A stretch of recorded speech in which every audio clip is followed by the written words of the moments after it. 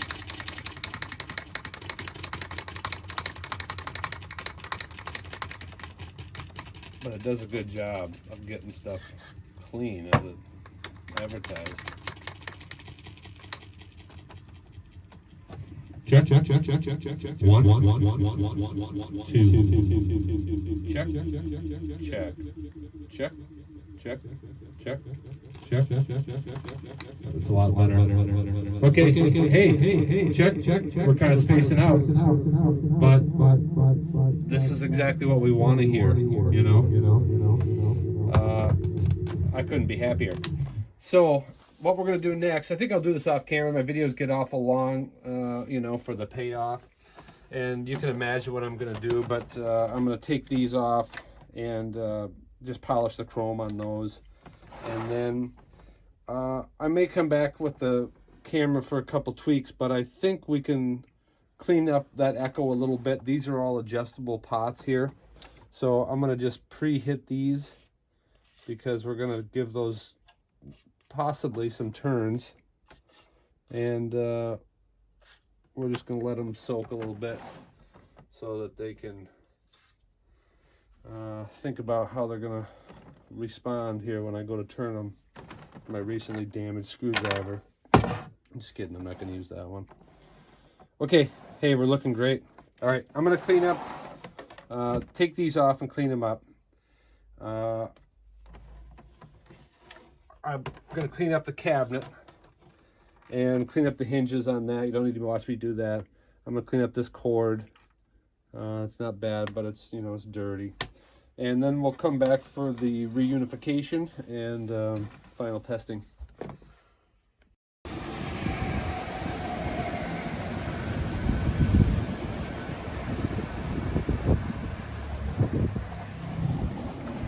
Okay, we're up on the roof. A lot of action. It's springtime. Things are starting to grow. We got a lot of basil, and not a lot of basil, but some oregano, basil, a few odds and ends here. Some mint. I have some mint juleps. It's my neighbor Lay down there. She's just a tyrant. Look at her. She's just standing patrol. Street patrol. My God. All right. Anyway, she's the cat lady I've mentioned in other previous videos. Let's get this set up, and I'm gonna get this cleaned up. All right. I try to keep the water to a minimum, but this thing is dirty enough that it can use a full cleaning.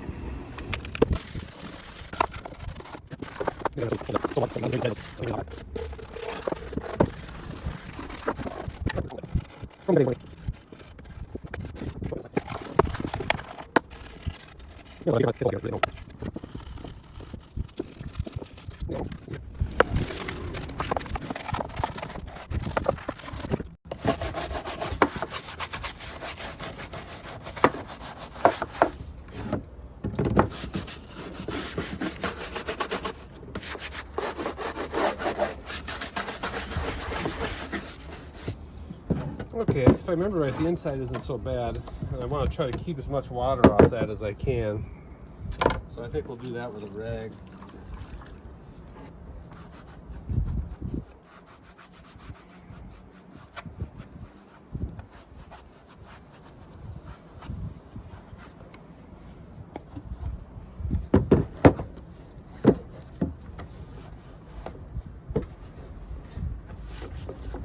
Get some of this dust out of here.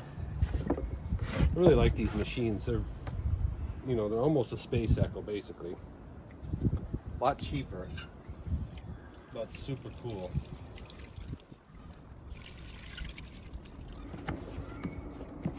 You know, almost a space echo is a stretch, but you know, it's kind of the cream of Roland's idea. His name's not Roland, obviously, but Roland's idea before branching out and starting rolling. This is as far as he took this thing. Carried a lot of the same thinking over to the Space Echo. Really, it's a Space Echo with a free running tape. Without a free running tape, I mean. Did I do the handle chrome? I think I did, but boy, it doesn't look like I did. Let me try that one more time.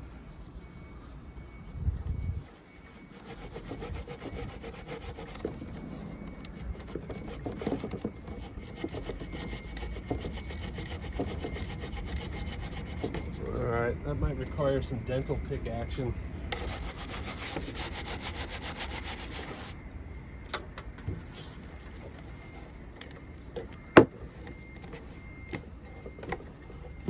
I cleaned up pretty good, actually.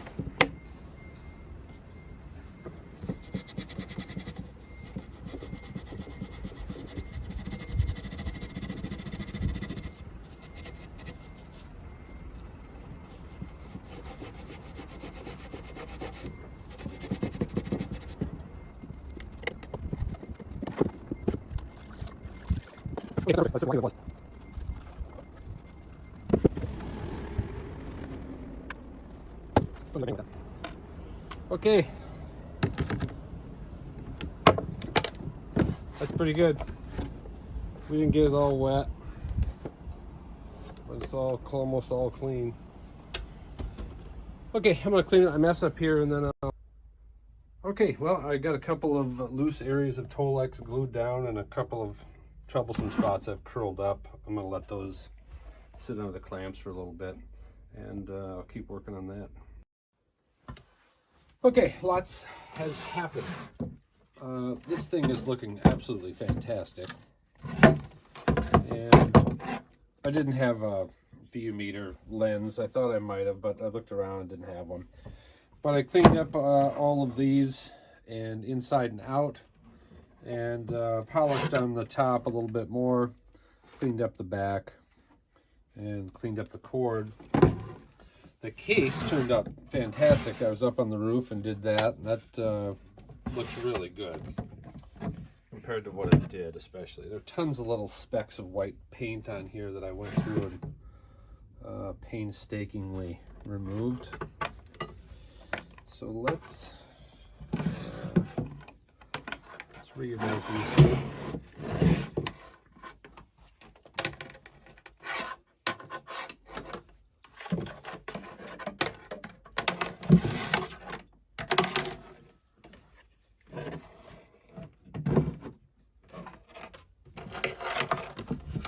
Are you seeing this?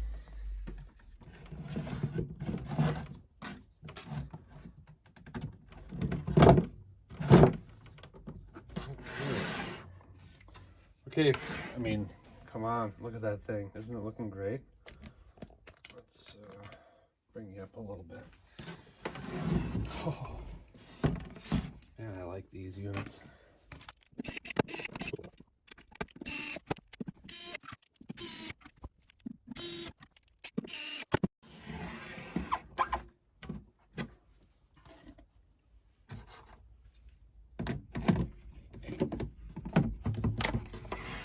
Oh, yes, baby. Okay, I'm going to set this up and we'll test it a little bit more. Shoot, I was going to do a little tweaking on it and I forgot. Might be going the way it is. Remember, I pre-lubed those adjustments and I was going to make those adjustments. I just went upstairs and ate. I came back down. I'm kind of forgot where I was at. All right, anywho, we're going to test it out. If we have to, we might have to go back in there, but we may just sell it the way it is. It sounded pretty good, didn't it? Okay, I'm not 100% sure where I left off last night, and I wish I would have picked up right where I started today. Check. Check. Check. Check. I think I left off wishing that I had made adjustments to the internal pots in here, and I may still feel that way, but it's sounding pretty good here. I put a new tape on this morning, and this mic control. Check. Let's see if it's